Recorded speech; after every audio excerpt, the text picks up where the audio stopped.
Bismillahirrahmanirrahim. Bismillah, alhamdulillah, wassalatu wassalamu ala rasulillah. La hawla wa la quwata illa billah, hamma ba'du.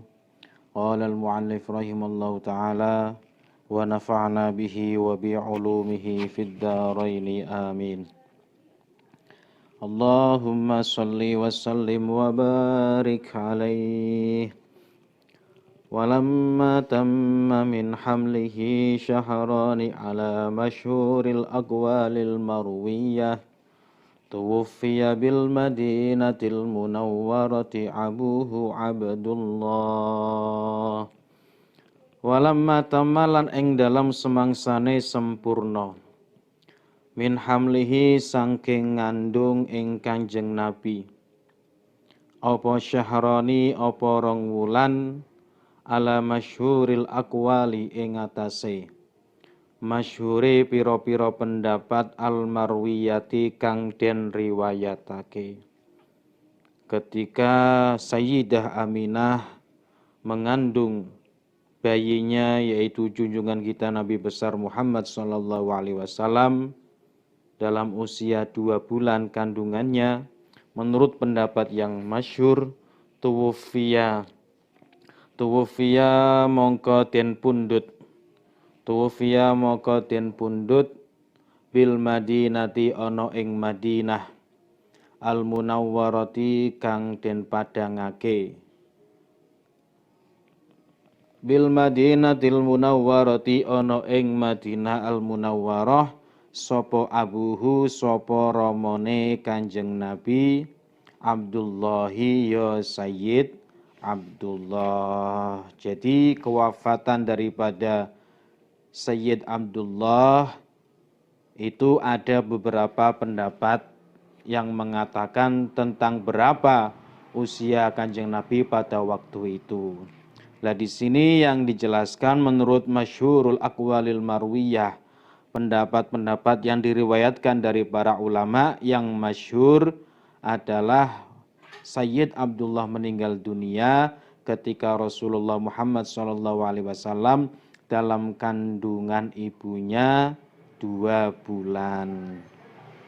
Dan pendapat lain ada lagi, ada yang mengatakan sebelum lahir selisih 2 bulan, ada lagi yang mengatakan beliau Rasulullah SAW sudah lahir ketika ayahnya meninggal dunia. Ada yang mengatakan umurnya 9 bulan, ada yang mengatakan 7 bulan dan lain sebagainya. Banyak beberapa pendapat yang mengatakan itu. Namun di sini menurut masyhurul aqwalil marwiyah, pendapat-pendapat yang masyhur dari yang diriwayatkan oleh para ulama, Rasulullah SAW di dalam kandungan ibunya berusia 2 bulan ketika ayahnya Sayyid Abdullah meninggal dunia. Meninggalnya di kota Madinah al-Munawwarah, ya, kota Yasrib atau kota Asrib, ya, banyak nama-nama kota Madinah itu, ya. Bahkan di sini diterangkan nama-nama kota Madinah itu banyak, lebih daripada 70 nama, ya, nama kota. Itu cuma satu-satunya kota di dunia yang nama kotanya itu beraneka macam nama kota. Namanya banyak. Tapi yang masyhur ya kota Madinah al-Munawwarah, ya. Beliau Sayyid Abdullah meninggal di kota Madinah. Ada pendapat lagi yang mengatakan di daerah Abwa, ya. Ada yang mengatakan di daerah Abwa. Jadi Rasulullah SAW itu ketika lahir ke dunia ini sudah menjadi seorang yang yatim, tidak memiliki ayah, ya, yang kemudian beberapa tahun kemudian disusul meninggal dunia ibunya. Jadi beliau itu seorang diri, ya, dalam keadaan yatim ketika dilahirkan ke dalam dunia ini. Ya, tentunya banyak hikmahnya di dalamnya. Ketika Rasulullah lahir kok dalam keadaan yatim, tentunya banyak hikmah di dalamnya. Jadi yatimnya beliau itu bukan sebuah aib, ya, seperti di kalangan masyarakat kita, ya. Tapi justru itu kelebihan daripada junjungan kita Nabi besar Muhammad SAW. Apa hikmahnya beliau ke Rasulullah lahirnya dalam keadaan yatim? Di antaranya dari riwayat dari Ibnu Abbas yang mengatakan bahwasanya apa? Lamma tuwfiya Abdullah qalatil malaikah, ketika Sayyid Abdullah wafat, para malaikat berkata kepada Tuhannya, ya Rabbi soro nabiyuka bila abin, nabimu telah lahir tanpa orang tua, wa baqiya min ghairi hafidhin wa murabbin, dan sekarang tidak ada yang merawatnya, tidak ada yang memeliharanya. Namun perkataan malaikat itu kemudian dijawab oleh Allah Subhanahu wa taala, ana waliyuhu wa hafidhuhu wa hamihi wa rabbuhu wa aunuhu wa kafihi. Akulah yang akan merawat langsung, akulah yang akan melindunginya langsung, akulah yang akan menjaganya, menolongnya, memberinya rizki dan mencukupinya. Jadi langsung yang mendidik, yang merawat adalah Allah Subhanahu wa ta'ala, sehingga beliau lahir tanpa seorang ayah. Addabani Rabbi fa ahsana ta'dibi, itu kata Nabi ya. Addabani Rabbi, dialah Tuhanku yang mendidikku, fa ahsana ta'dibi, lalu dia memperbaiki adab dan akhlakku. Jadi langsung Allah yang merawat, yang membimbing dan yang mengajari, mendidik beliau Rasulullah Muhammad sallallahu alaihi wasallam. Di antara hikmahnya lagi apa? Di antaranya lagi li'alla yakuna 'alai haqqul li makhlukin. Kata Imam Ja'far As-Shadiq, di antara hikmah beliau Rasulullah lahir ke dalam dunia ini tanpa seorang bapak, dilahirkan dalam keadaan yatim, itu di antara hikmahnya adalah biar Nabi itu tidak terikat hak kepada makhluk. Jadi biar beliau itu Rasulullah tidak punya hak dan kewajiban kepada makhluknya. Kata lagi, ada lagi yang mengatakan seperti yang diterangkan oleh Syekh Said Ramdan Al-Buti dalam kitab fikih sirahnya, bahwasanya apa? Hikmah dibalik beliau Rasulullah lahir ke dalam keadaan yatim untuk menghilangkan dugaan dari orang-orang kafir yang mengatakan bahwa kesuksesan Nabi Muhammad dalam berdakwah itu karena didukung dan dikucuri dana oleh ayah dan keluarganya. Padahal kan tidak, Rasulullah lahir dalam keadaan yatim, tidak memiliki siapa-siapa, tidak memiliki ayah. Akhadal ilahu aban nabi walam yazal bi rasulihil barrir ra'ufi rahima, nafsil fida'u li mufradin fi yutmihi waddurru ahsanu ma yakunu yatima. Kata sebagian ulama mengubah sebuah syair, Allah telah mengambil ayahnya Nabi Muhammad SAW, namun walam yazal bi rasulihi rahima. Allah selalu mengasihi, merawat, melindungi dan menjaga Rasulnya ya. Nafsil fida'u li mufradin fi yutmihi waddurru ahsanu ma yakunu yatima. Bukankah sebuah intan yang berharga, intan mutiara yang mahal, itu intan yang tiada duanya, yang tunggal. Di ibarat sebuah mutiara yang mahal, yang berharga, yang tiada duanya.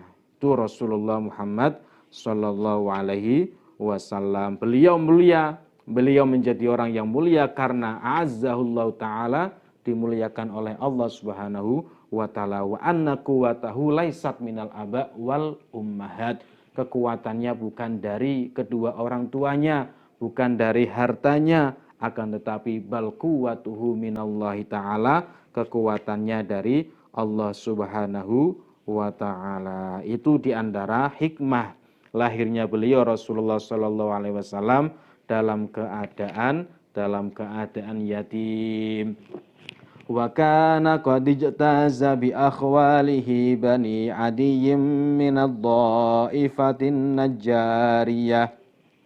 Wa kana lan ana sapa Abdullah iku qad ijtaza, iku teman-teman nglewati sapa Abdullah. Nah, ini menerangkan kronologi meninggalnya Sayyid Abdullah. Wa kana lan ana sapa Sayyid Abdullah iku qaditaza iku teman-teman lewati sapa Sayyid Abdullah bi akhwalihi kelawan pira-pira pamane bapake Abdullah.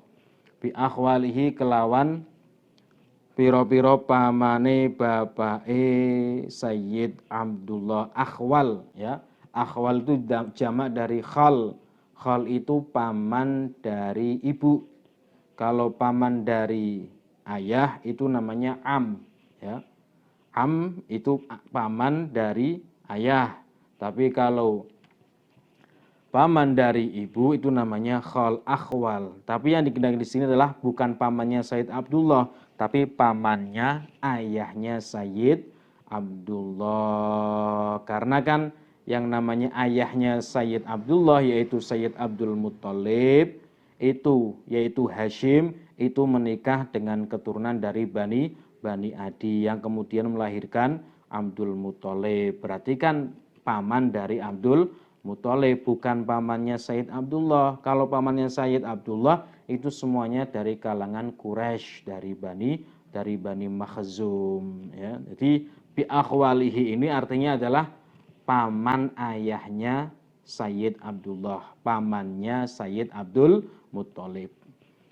Minat dhaifati saking golongan, saking pepantan an-najariyati kang bangsa Najar. Jadi kronologinya itu ketika Sayyidah Aminah itu mulai mengandung junjungan kita Nabi besar Muhammad SAW, Sayyid Abdullah hendak berdagang ke luar kota ya. Di sini diantaranya dikatakan beliau berdagangnya ke tanah Gaza. Ada lagi yang mengatakan ke tanah Syam. Jadi beliau mau berdagang ke luar kota ya. Tentunya berdagangnya Sayyid Abdullah ini bersama dengan rombongan-rombongan lain dari suku Quraisy ya. Dan ketika Sayyid Abdullah hendak berangkat, itu sebenarnya Sayyidah Aminah sudah merasakan. Beliau punya perasaan kalau perpisahan itu adalah bukan perpisahan yang sementara, tapi perpisahan yang tiada ujungnya, perpisahan yang selamanya. Jadi ketika beliau mengantar Sayyid Abdullah ya, ketika Sayyidah Aminah itu mengantar Sayyid Abdullah, beliau merasakan kehilangan dari seorang yang sangat dicintainya itu Sayyid Abdullah yang ketika hendak mau berdagang ya. Ketika beliau Sayyid Abdullah sudah berangkat ya, sampai di luar kota, kemudian beliau berdagang dan akhirnya beliau laku keras ya. Laku keras yang kemudian setelah selesai perdagangannya, kemudian Sayyid Abdullah bersama rombongannya ingin kembali ke kota Mekah. Lah ketika dalam perjalanan pulang ke Mekah, Sayyid Abdullah merasakan tidak enak badan. Beliau merasakan seperti orang yang mau sakit, yang sehingga di tengah perjalanan berhubung dalam daerah yang rumahnya dekat dengan paman dari ayahnya itu, akhirnya Sayyid Abdullah bersinggah untuk sementara waktu di rumahnya paman dari ayahnya Sayyid Abdullah dari Bani Adi, kabilah Najariyah. Jadi di sana beliau merasakan sakit yang kemudian dirawat oleh siapa? Oleh Bani Adi minat thaifatin Najariyah. Wa makathalan manggon sopo. Wa makathalan manggon sopo Sayyid Abdullah fihim ing dalem Bani Adi syahron ing dalam sewulan. Jadi selama sebulan Sayyid Abdullah berdiam ya, bersinggah di rumahnya Bani Adi ya, di rumahnya Bani Adi karena ya sakit itu sakiman hale wong kang loro merasakan sakit. Di sementara rombongannya terus meneruskan perjalanannya ke kota Mekah, Sayyid Abdullah tinggal di rumahnya paman dari Sayyid Abdul Muthalib. Yu'anuna padha ngurusi sapa? Yu'anuna padha ngurusi sapa Bani Adi. Sukmahu ing lorone ing gerahe Sayyid Abdullah wa syakwahu lan sambate Sayyid Abdullah. Jadi mereka keluarga yang baik sehingga Sayyid Abdullah di sana dirawat dengan baik, dijaga dengan baik ya, sampai harapan mereka ya suatu saat nanti Sayyid Abdullah bisa sembuh dan pulang ke tanah airnya, karena ya mereka semua sudah tahu kalau Sayyid Abdullah di rumahnya sedang ada yang menunggu orang yang sangat dicintainya, yaitu Sayyidah Aminah yang sedang mengandung junjungan kita Nabi besar Muhammad sallallahu alaihi wasallam. Dan ketika rombongan kafilah-kafilah yang berdagang itu sampai ke kota Madinah, orang-orang semuanya pada menjemput, termasuk Sayyid Abdullah, termasuk Sayyidah Aminah. Sayyid Abdul Muthalib istilahnya Pak, lihat ke sana kemari, apakah di antara mereka ada anaknya? Sayyidah Aminah menengok ke sana kemari, apakah ada suaminya yang pulang?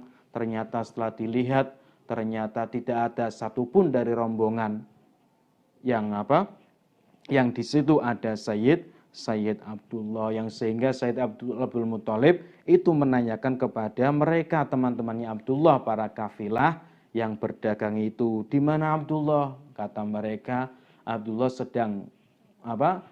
sedang bersinggah di rumahnya Bani Adi karena mengalami sakit. Sayyidah Aminah merasakan sedih yang berhari-hari berminggu-minggu menunggu suaminya yang berdagang dengan harapan bisa mengobati rasa rindunya. Namun ternyata ketika melihat rombongan yang berdagang para kafilah, beliau Sayyidah Aminah tidak menemukan suaminya yang dicintainya itu. Ya, ditunggu ternyata tidak kunjung tiba juga. Sayyidah Aminah merasakan sedih, bercucuran air mata keluar dari kedua matanya.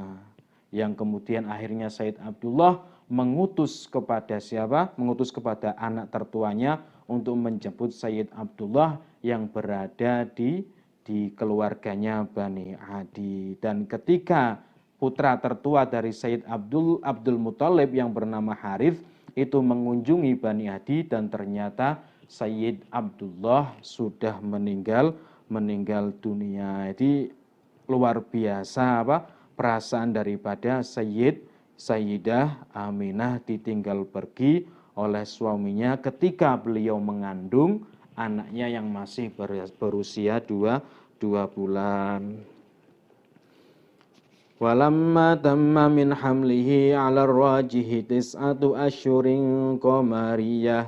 Walamma tammalan ing dalam semangsane sempurna min hamlihi saking ngandung ing Kanjeng Nabi. 'Ala rajihi ngatasé pendapat kang unggul, ing ngatasé kaul kang rajih, apa tis'atu asyurin, apa songo pira-pira wulan. Pendapat yang rajih, pendapat yang unggul, Rasulullah Muhammad SAW berada di dalam kandungan ibunya selama 9 bulan. Ada lagi pendapat yang mengatakan 8 bulan, ada yang mengatakan 10 bulan, ada yang mengatakan 7 bulan, ada yang mengatakan pula 6 bulan. Tapi ala rajihi tis'atu asyurin qamariyah. Menurut pendapat yang unggul, yang rajih, beliau di dalam kandungan ibunya selama 9 bulan. Qamariyatin kang bangsa rembulan, ya, tahun Hijriah. Wa ana lan wis parek li zamani kedue mangsa, kedue zaman, apa yang jalia apa yen to ilang anhu saking zaman, apa sodahu apa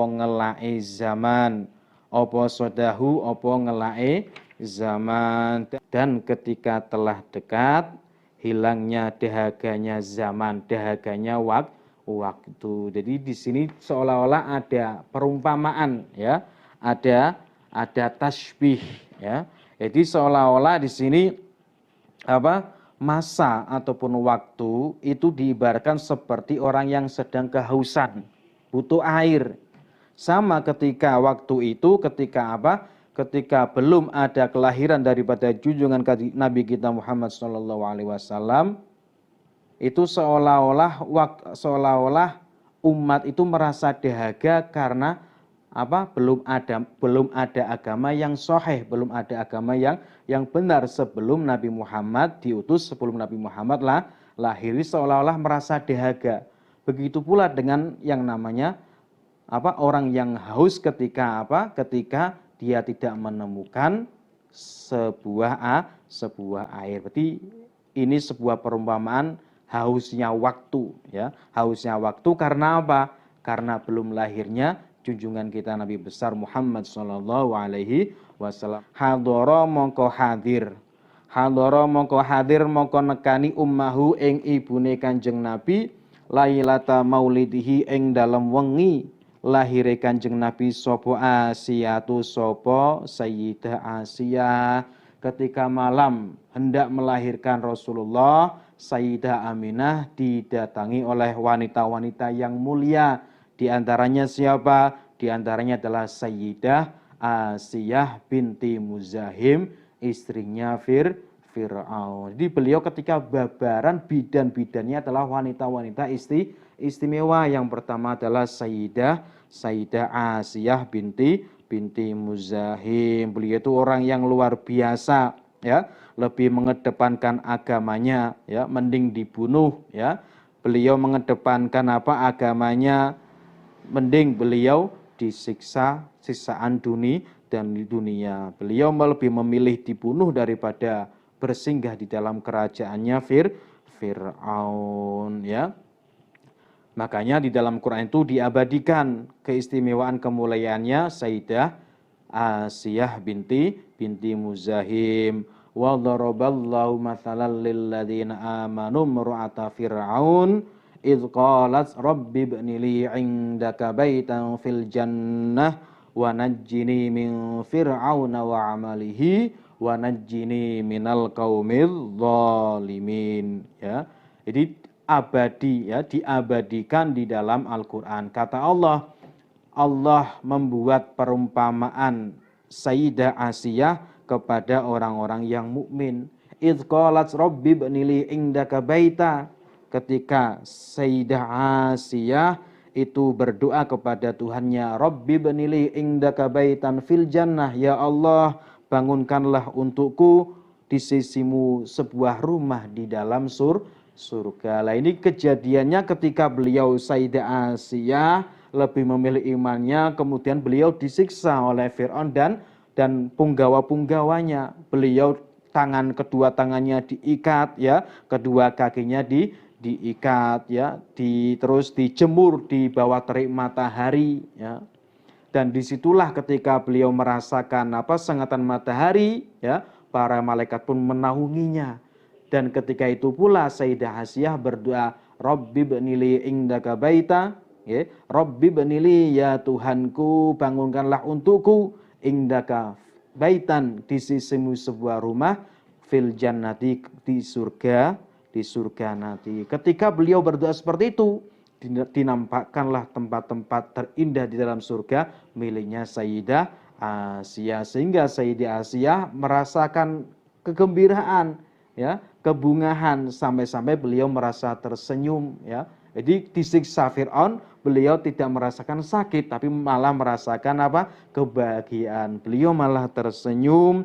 Wa najjini min fir'auna wa amalih. Beliau berdoa, ya Tuhanku, selamatkanlah diriku dari Fir'aun dan dari perbuatannya, dan selamatkanlah aku minal qaumidz zalimin, dari orang-orang yang berbuat zalim. Jadi beliau ketika sebelum meninggal dunia, beliau sudah merasakan senang terlebih dahulu. Bahkan sebelum beliau akhirnya meninggal, sebelum itu rohnya, sebelum disiksa, rohnya sudah diambil oleh Allah Subhanahu wa Ta'ala, sehingga beliau enggak merasakan siksanya pedihnya kematian. Sebelumnya beliau sudah melihat tempat-tempat beliau di dalam surga. Itu diantara keistimewaan daripada Sayyidah Asiyah binti Muzahim. Dan termasuk keajaiban dari permasalahannya Sayyidah Asiyah ini, ya. Jadi meskipun beliau Sayyidah Asiyah itu adalah istri dari Fir'aun, tapi beliau sama sekali belum pernah dijamah oleh Fir'aun. Jadi ketika apa?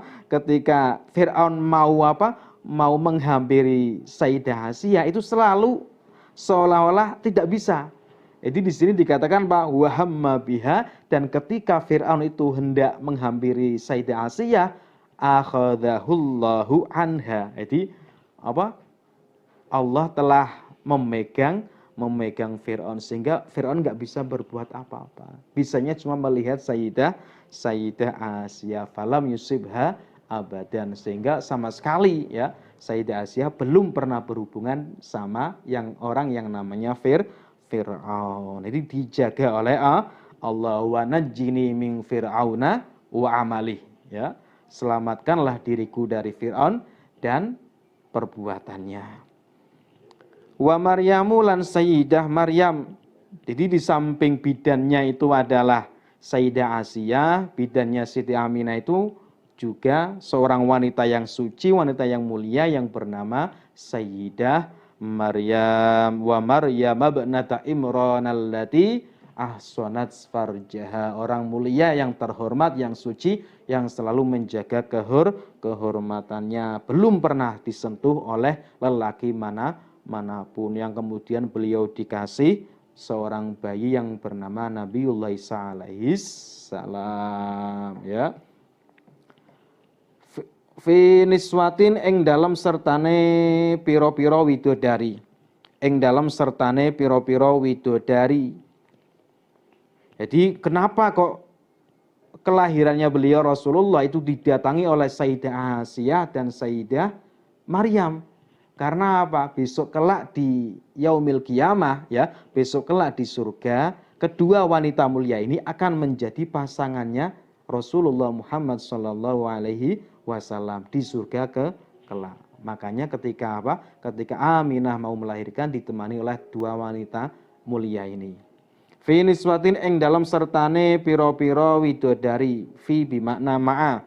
Fi niswatin ing dalam piro-piro widodari. Minal hadiratil qudsiyati saking swarga, minal hadirati saking swarga al qudsiyati kang den suciake, ya. Di wanita-wanita surga, para bidadari pun ikut membantu proses kelahiran dari junjungan kita Nabi besar Muhammad sallallahu alaihi wasallam. Ini menandakan apa? Menandakan bahwasanya besok kelak di surga nanti bidadarinya Rasulullah itu banyak sekali, ya. Jadi di antara apa? Di antara wanita-wanita hebat, wanita-wanita mulia yang menemani Sayyidah Aminah. Jadi Aminah merasa apa? Merasa tenang, ya. Meskipun dalam lahirannya beliau Sayyidah Aminah tidak ditemani oleh suami tercinta, tapi ditemani oleh orang-orang hebat, wanita-wanita surga. Wa akhadhal makhadu fawaladatu sallallahu alaihi wasallam. Wa akhadha lan ngalap ing Aminah. Wa akhadha lan ngalap ing Aminah apa al makhadu apa lorone mana. Apa al makhadu apa lorone mana, sakitnya mau melahirkan, ya. Itu makhad. Jadi idza taharrakal walad fi badniha lil khuruj. Jadi apa? Gerakan bayi yang mau lahir itu yang menyebabkan sakitnya itu, ya. Wa akhadha lan ngalabha ing Aminah wal makhadu apa lorone mana. Fawaladathu mongko nglahirake ing Kanjeng Nabi sapa Aminah.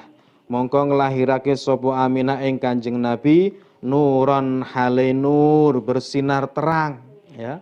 Rasulullah Shallallahu Alaihi Wasallam ketika lahir langsung bersinar, ya. Ya talak lau kang cumleret, ya talak lau kang cumleret. Opo sanahu opo padange nur, opo sanahu opo padange nur. Fawaladat nurayya talak lau sana. Fawaladat mongko nglahirake sapa Aminahu ing Kanjeng Nabi sallallahu alaihi wasallam nuron hale rupa nur, hale bersinar, ya talalau kang cumleret yang mencorong, apa sanahu apa padange nur. Mahallul qiyam.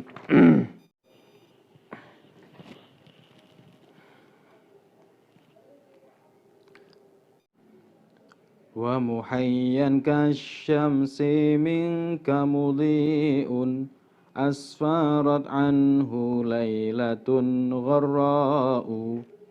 Wa muhayyan utawi wajah, wa muhayyan utawi wajah kasyamsi kang kaya matahari, mingka kang saking panjenengan, wajahmu yang laksanakan matahari.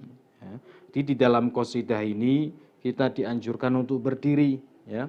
Wa muhayyan utawi wajah kasyamsi kang kaya rembulan, kasyamsi kang kaya matahari, mingka kang saking panjenengan. Di Rasulullah laksanakan seperti matahari, ya, seperti apa yang diriwayatkan oleh Imam Abu Hurairah, ma ra'aitu syai'an ahsana min Rasulillahi sallallahu alaihi wasallam ka'anna syamsi tajri fi wajhihi. Kata Abu Hurairah, aku belum pernah melihat sesuatu yang lebih indah dari Rasulullah sallallahu alaihi wasallam, seolah-olah matahari berjalan di wajahnya. Ya tala'la'u wajhu tala'lu al-qamar lailatal badri. Dalam riwayat lain dikatakan wajahnya beliau bersinar seperti sinarnya rembulan di malam purnama. Mudhi'un kang madangi, mudhi'un kang madangi yang menyinari yang terang asfarat. Asfarat iku dadi padang, asfarat iku dadi padang. Anhu sangking muhayyan apa lailatun apa wengi gharra'u kang mencorong. Gharra'u apa lailatun apa wengi gharra'un kang mencorong, wajahmu yang melaksanakan matahari yang menyinari, dapat menyinari malam yang bersinar. Karena lahirnya Rasulullah inilah malam menjadi bersinar terang. Dalam riwayat lain kan dikatakan Rasulullah itu lahirnya setelah fajar, ya, sesaat setelah subuh. Kalau saat setelah subuh itu kan masih gelap-gelapnya. Tapi ketika Rasulullah Muhammad SAW lahir, langit menjadi cerah, malam begitu terang. Lailatul Maulidi ya wengine lahire Kanjeng Nabi. Lailatul Maulidi ya wengine lahire Kanjeng Nabi alladzi kana kang ono lidini iku kedue agama apa sururun apa bunga, yaitu malam lahirnya Nabi yang bagi pemeluk agama, bagi orang yang beragama mengalami kebahagiaan. Dilidini ini yang dimaksud ya orang yang beragama, ahluddin, ya, bukan agamanya tapi ahluddin. Biyaumihi ing dalam dinone maulid, wazdiha ulan keagungan, wazdiha ulan keagungan pada hari lahirnya Nabi. Orang yang menetapi agama merasakan kebahagiaan dan keagungan.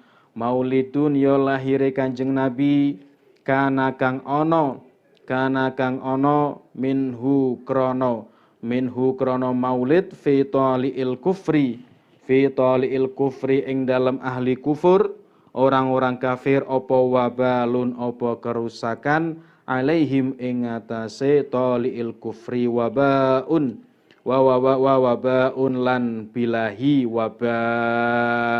Bagi orang yang menetapi agama, lahirnya Nabi adalah sebuah kebahagiaan, sebuah keagungan. Namun tidak bagi orang-orang kafir. Bagi mereka kelahiran Nabi adalah sebuah kehinaan, kerusakan dan bencana.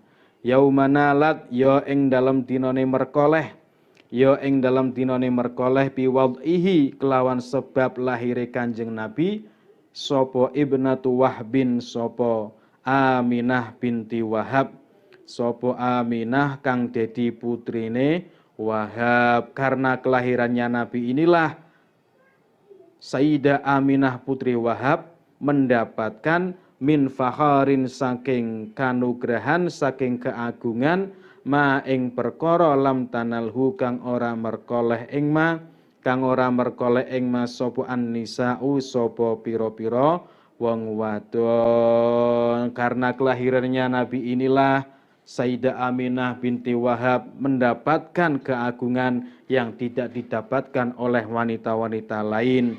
Wa atas lan nekani sapa Aminah kaumaha ing kaume Aminah.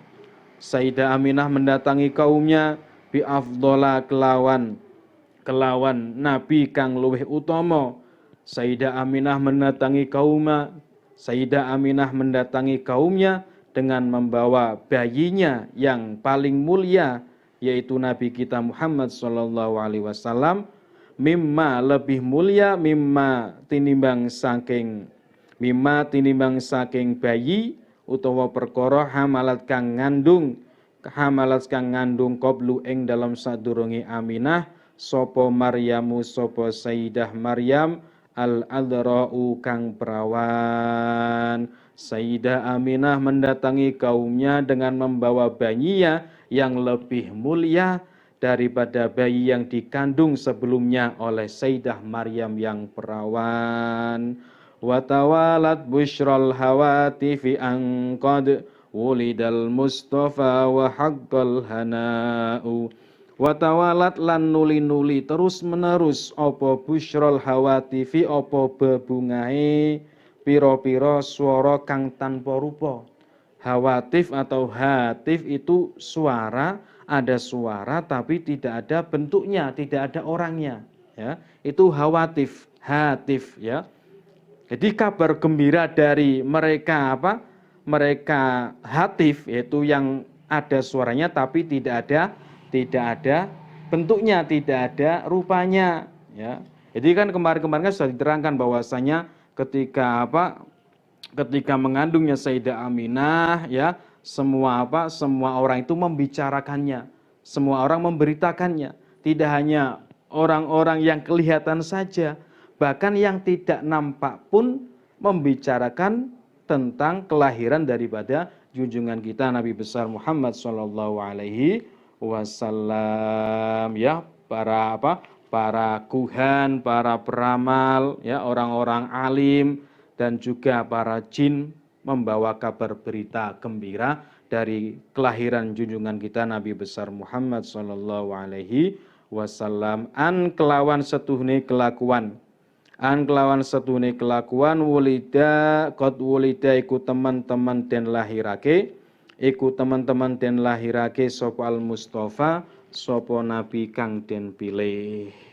Telah lahir seorang nabi yang terpilih, wa haqqa lan tetep apa alhana'u apa bunga, dan tetaplah kebahagiaan. Karena kan lahirnya nabi ini kan sebuah rahmat bagi alam semesta. Wa ma arsalnaka illa rahmatan lil alamin.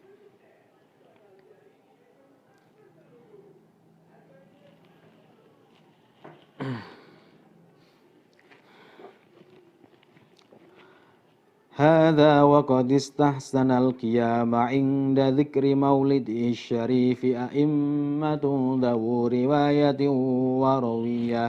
Hadza pahama sapa sira ing iki perkara. Nggih. Pahama sapa sira ing iki perkara, boleh dirujukan kepada watawalat busyral hawatif, nggih. Syair yang terakhir. Hadza pahama sapa sira ai ifham hadza. Waqad istahsana lan teman-teman milang-milang bagus al-qiyama ing ngadeg ing dzikri maulidihi ing dalem nalikane nutur lahire Kanjeng Nabi asyarifi kang mulya. Dianggap baik berdiri ketika disebutkan kelahiran Nabi kita yang mulia Rasulullah Muhammad sallallahu alaihi wasallam. Siapa yang menganggap baik? A'immatun sopo piro-piro imam, imam, para ulama, dawu riwayatin kang duweni riwayat, warawiyatin lan kang duweni fikir. Para ulama, para a'immah menganggap baik berdiri ketika disebutkan kelahirannya junjungan kita Nabi besar Muhammad sallallahu alaihi wasallam, ya. Jadi kita punya dalil, ya. Kita punya dalil kenapa kita harus berdiri, ya. Kenapa kita dianjurkan berdiri ketika disebutkan kelahirannya Nabi. Jadi meskipun meskipun bisa dikatakan ini bid'ah ya karena Nabi sendiri nggak melakukan, tapi para ulama memiliki alasan-alasan yang bisa dipertanggungjawabkan ya, bisa dipertanggungjawabkan. Di antaranya alasan beliau para ulama-ulama mengapa menganggap baik ketika disebutkannya Maulid Nabi, kelahirannya Nabi.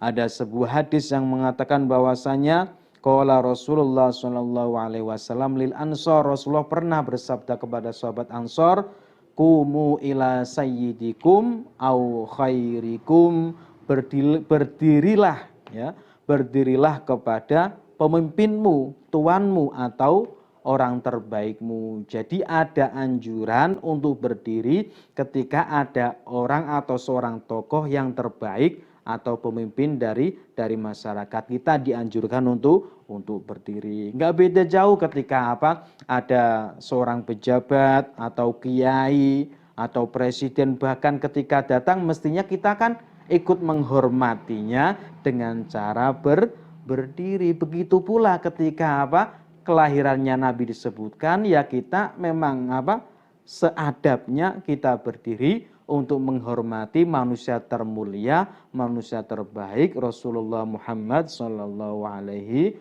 wasallam. Lah dari hadis itulah akhirnya Imam Nawawi mengatakan al-qiyamu lil qadim min ahlil fadli mustahabbun ya.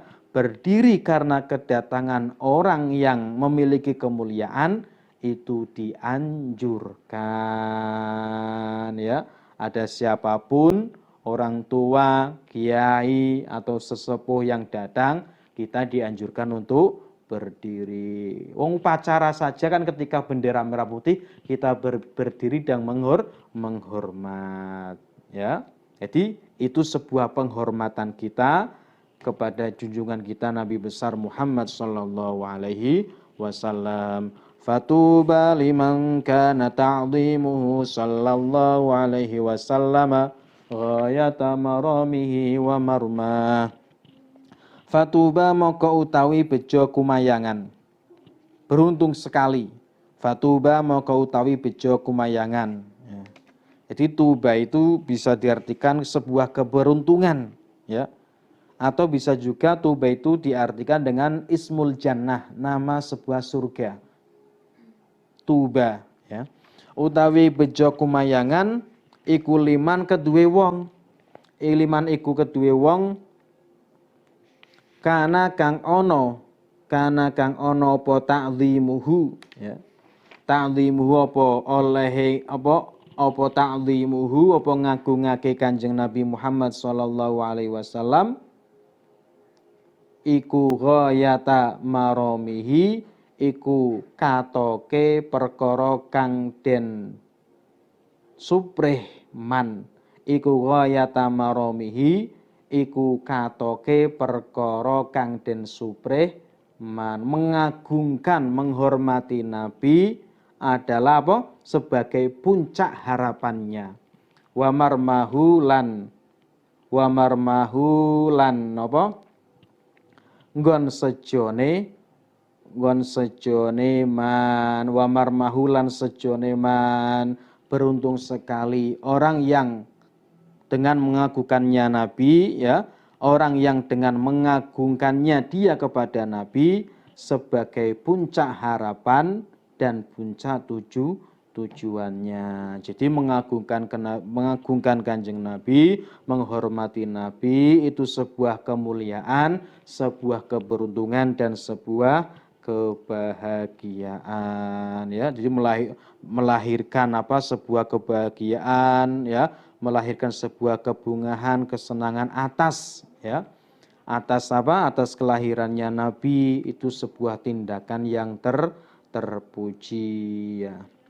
Man allama maulidi kuntu lahu syafi'an yaumal qiyamah. Barang siapa yang mengagungkan, menghormati kelahiranku, besok kelak aku akan beri syafaat dia di yaumil qiyamah.